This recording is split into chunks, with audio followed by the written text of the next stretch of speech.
ورحمۃ اللہ وبرکاتہ۔ الحمد للہ رب العالمین والعاقبۃ للمتقین والصلاة والسلام علی اشرف الانبیاء والمرسلین نبینا محمد وعلی آلہ وصحبہ اجمعین وعلی جمیع من تبعهم بإحسان الى یوم الدین، اما بعد فقد قال اللہ تبارک وتعالی فی کتابہ المجید والفرقان الحمید: اعوذ باللہ من الشیطان الرجیم، بسم اللہ الرحمن الرحیم۔ قل ان کنتم تحبون اللہ فاتبعونی یحببکم اللہ ویغفر لکم ذنوبکم واللہ غفور رحیم۔ وعن سہل بن سعد رضی اللہ تعالی عنہ قال قال النبی صلی اللہ علیہ وسلم: من مر علی شرب ومن شرب لم یظمأ ابدا۔ ہمارا اور آپ کا عقیدہ ہے کہ اللہ تعالی قیامت کے دن محمد الرسول اللہ صلی اللہ علیہ وسلم کے ہاتھوں ہمیں جام کوثر نصیب فرمائے گا۔ اللہ تعالیٰ نبی اکرم صلی اللہ علیہ وسلم کو قیامت کے دن حوض کوثر عطا فرمائے گا میدان محشر میں، جس کے ذریعہ وہ اپنی امتیوں کو جام پلائیں گے۔ اللہ کے نبی صلی اللہ علیہ وسلم کی جو حدیث پڑھی گئی ہے، اس کے راوی سہل بن سعد رضی اللہ تعالی عنہ ہیں۔ وہ بیان کرتے ہیں کہ محمد الرسول اللہ صلی اللہ علیہ وسلم نے ارشاد فرمایا: انی فرتکم علی الحوض،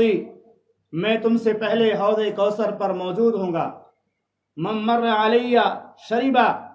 اور جو میرے پاس سے گزرے گا وہ جام کوثر پیے گا، میں اس کو اپنے ہاتھوں سے جام کوثر پلاؤں گا۔ ومن شرب لم یظمأ ابدا، اور جو ایک مرتبہ جام کوثر پی لے گا میرے ہاتھ سے، کبھی بھی دوبارہ اس کو پیاس نہیں لگے گی۔ اس کے بعد محمد الرسول اللہ صلی اللہ علیہ وسلم نے فرمایا: کچھ لوگ میرے پاس آئیں گے لیکن ان کو میرے پاس سے ہٹا دیا جائے گا۔ یحال بینی و بینہم، میرے پاس ان کو ہٹا دیا جائے گا۔ فاقول انہم منی، میں کہوں گا آنے دو، یہ تو میرے امت کے لوگ ہیں، میں ان کو پہچانتا ہوں۔ جواب دیا جائے گا: انک لا تدری ما احدث بعدک، اے محمد الرسول اللہ صلی اللہ علیہ وسلم، آپ کو نہیں معلوم کہ انہوں نے آپ کی دنیا سے رخصت ہونے کے بعد، دنیا سے وفات پانے کے بعد دین کے اندر کیسی کیسی چیزوں کو داخل کر دیا تھا۔ اس کے بعد محمد الرسول اللہ صلی اللہ علیہ وسلم فرماتے ہیں: میں کہوں گا سوقن سوقن لمن غیر بعدی، دوری ہو ایسے لوگوں کے لیے، دوری ہو ایسے لوگوں کے لیے جنہوں نے میرے بعد دین کو بدل ڈالا۔ میرے بھائیوں، اس حدیث پر غور کرنے سے یہ بات ثابت ہوتی ہے کہ قیامت کے دن بہت سارے مسلمان اتنے بد نصیب ہوں گے، نماز پڑھنے کے باوجود، روزہ رکھنے کے باوجود، اللہ کی عبادت کرنے کے باوجود محمد الرسول اللہ صلی اللہ علیہ وسلم کے ہاتھوں سے جام کوثر نہیں پی سکیں گے۔ اللہ کے نبی صلی اللہ علیہ وسلم جب ان کو دیکھیں گے کہ ہاتھ چمک رہے ہیں، پیر چمک رہے ہیں، پیشانی چمک رہی ہے، تو آپ صلی اللہ علیہ وسلم کہیں گے یہ میری امت کے لوگ ہیں، آنے دو، میری امت کے لوگ ہیں۔ لیکن جب یہ کہا جائے گا انک لا تدری ما احدث بعدک، اے محمد الرسول اللہ صلی اللہ علیہ وسلم، کیا آپ کو نہیں معلوم کہ انہوں نے آپ کی وفات پانے کے بعد دین کے اندر بہت ساری ایسی چیزوں کو داخل کر دیا تھا جو دین کے اندر موجود نہیں تھی۔ اور محمد الرسول اللہ صلی اللہ علیہ وسلم نے دوسری حدیث کے اندر اس بات کا تذکرہ فرمایا، صحیح بخاری کی روایت میں: من احدث فی امرنا ھذا ما لیس منہ فہو رد، جس نے ہمارے اس دین کے اندر کسی ایسی چیز کو داخل اور شامل کر دیا جو دین میں نہیں ہے تو مردود ہے۔ آج اب ان لوگوں کو ہم کہتے ہیں عید میلاد النبی کا ثبوت قرآن و سنت میں نہیں ملتا، اسی طرح سے تعزیہ داری جو محرم کی 10 تاریخ کو یہ لوگ کرتے ہیں اس کا قرآن و سنت میں ثبوت نہیں ملتا، تو کہتے ہیں کہ دیکھو اگر آپ لوگ ہم کو بدعت سے منع کرتے ہو تو بدعت تو مائک کا استعمال کرنا بھی ہے، بدعت تو ٹرین پہ سفر کرنا بھی ہے، بدعت تو ہوائی جہاز میں اڑنا بھی ہے، کیونکہ یہ چیزیں بھی محمد الرسول اللہ صلی اللہ علیہ وسلم کے زمانے میں نہیں تھی۔ آپ کہتے ہو کہ جو چیز نبی کے زمانے نہ ہو بدعت ہو جاتی ہے، جو چیز نبی اکرم صلی اللہ علیہ وسلم کے زمانے میں نہ ہو چیز بدعت ہو جاتی ہے۔ تو مائک بھی تو نبی صلی اللہ علیہ وسلم کے زمانے میں نہیں تھا،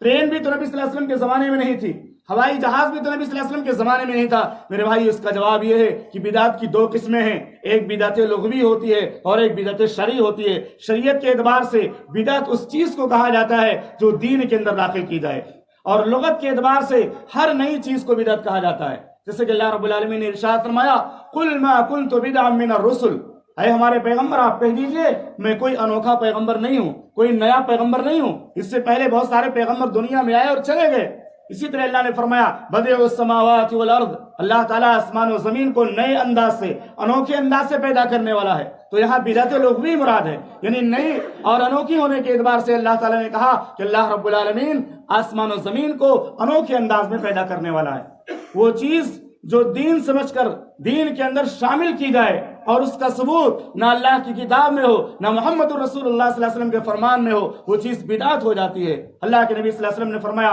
من عمل عملا لیس علیہ امرنا فہو رد،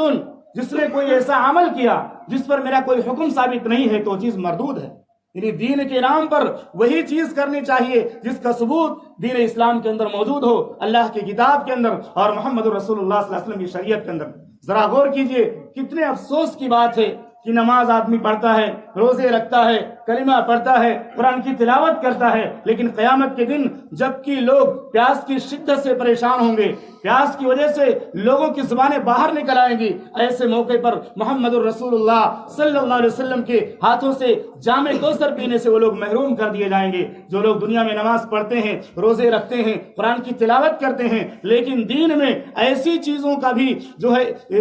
ایجاد کر لیتے ہیں، دین میں ایسی چیزوں کو بھی کرنے لگتے ہیں جن کا تعلق دین سے نہیں ہوتا۔ ہمیں اور آپ کو غور کرنا چاہیے۔ اس لیے شاعر کہتا ہے کوثر سے دھتکارا جانا، کوثر سے دھتکارا جانا بے شک ثمرے بدعت ہے، دست نبی سے کوثر پانا سب کے بس کی بات نہیں۔ آج کتنے لوگ بڑی دھوم دھام سے جلوس میں دوڑ رہے ہیں، نعرے بازی کر رہے ہیں، شرکیہ جو ہے نعتیں پڑھ رہے ہیں اور یہ سوچ رہے ہیں کہ ہم تو محمد الرسول اللہ صلی اللہ علیہ وسلم کی محبت کا حق ادا کر رہے ہیں۔ ظاہر سی بات ہے محبت رسول صلی اللہ علیہ وسلم کا حق اس وقت ادا ہوگا جب ہم اللہ کے نبی صلی اللہ علیہ وسلم کی اطاعت کریں گے، آپ کی پیروی کریں گے۔ اللہ نے قرآن میں ارشاد فرمایا قل ان کنتم تحبون اللہ فاتبعونی یحببکم اللہ یغفر لکم ذنوبکم واللہ غفور رحیم۔ اے ہمارے پیغمبر آپ اعلان کر دیجئے اگر تم اللہ سے محبت کرتے ہو تو محمد الرسول اللہ صلی اللہ علیہ وسلم کی اتباع اور پیروی کرو۔ ذرا غور کیجئے یہ جو جلوس نکلتے ہیں ان کے اندر جو آوازیں آتی ہیں اس سے کتنے مریضوں کو تکلیف ہوتی ہے، کتنے انسانوں کو تکلیف ہوتی ہے، کتنے مریضوں کے راستے روک دیے جاتے ہیں، ایمبولینس کی گاڑیاں روک دی جاتی ہیں اور آدمی گھٹ گھٹ کر کے مر جاتے ہیں گاڑیوں کے اندر۔ کیا دین اسلام اسی چیز کی تعلیم دیتا ہے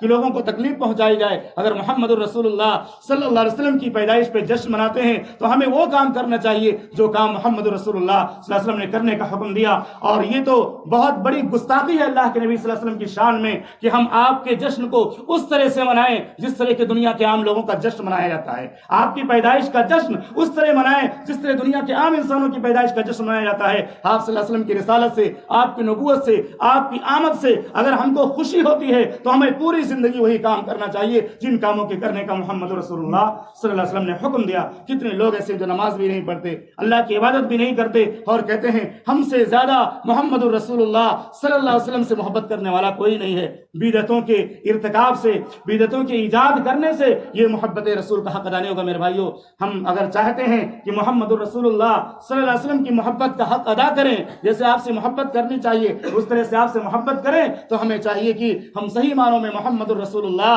صلی اللہ علیہ وسلم کے طریقے کے مطابق زندگی گزاریں، آپ کی سیرت کے مطابق، آپ کی سنت کے مطابق زندگی گزارنے، ورنہ وہی حال ہوگا۔ دنیا میں اتنے ساری کوششوں اور محنتوں کے باوجود روپیہ بھی پیسہ بھی خرچ کر رہے ہیں، وقت بھی دے رہے ہیں، محنتیں بھی کر رہے ہیں، بہت ساری کوششیں بھی کر رہے ہیں، لیکن ساری کوششیں رائے گاہ ہو جائیں گی اور ان کوششوں کے بدلے نتیجہ یہ آئے گا سامنے کہ محمد رسول اللہ صلی اللہ علیہ وسلم دھتکار دیں گے اور بھگا دیں گے اور کہیں گے جاؤ، تم نے دین میں بدعتوں کو داخل کر دیا تھا، آج تم میرے ہاتھوں سے جام کوثر نہیں پی سکتے۔ اللہ سے دعا ہے کہ رب العالمین ہم تمام مسلمانوں کو اس جام کوثر کے لیے اللہ سے دعا مانگنے کی توفیق عطا فرما کہ اللہ ہم کو محمد رسول اللہ صلی اللہ علیہ وسلم کے ہاتھوں سے جام کوثر نصیب فرما، وہ جام جو دودھ سے زیادہ سفید ہوگا، شہد سے زیادہ میٹھا ہوگا، ایک مرتبہ اگر کوئی پی لے گا تو جنت میں داخل ہونے تک اس کو پیاس نہیں لگے گی۔ اللہ اللہ ہم سب کو صحیح معنوں میں سنت کے مطابق اور محمد الرسول اللہ صلی اللہ علیہ وسلم کے طریقے کے مطابق زندگی گزارنے کی توفیق عطا فرما۔ اے اللہ جن بھائیوں نے بدعت کو سنت سمجھ لیا ہے اور یہ سمجھتے ہیں کہ یہی دین ہے، یہی محمد الرسول اللہ صلی اللہ علیہ وسلم سے محبت کرنے کا طریقہ ہے، اے اللہ ان کو دین کی صحیح سمجھ عطا فرما دے۔ ہم کو، آپ کو، دنیا کے تمام مسلمانوں کو ہر طرح کے شرک و بدعت سے توبہ کر کے خالص قرآن و سنت کی روشنی میں زندگی گزارنے کی توفیق عطا فرما اور ایمان کے ساتھ موت نصیب فرما، آمین۔ وصلی اللہ علیہ النبی الکریم۔ السلام علیکم ورحمۃ اللہ وبرکاتہ۔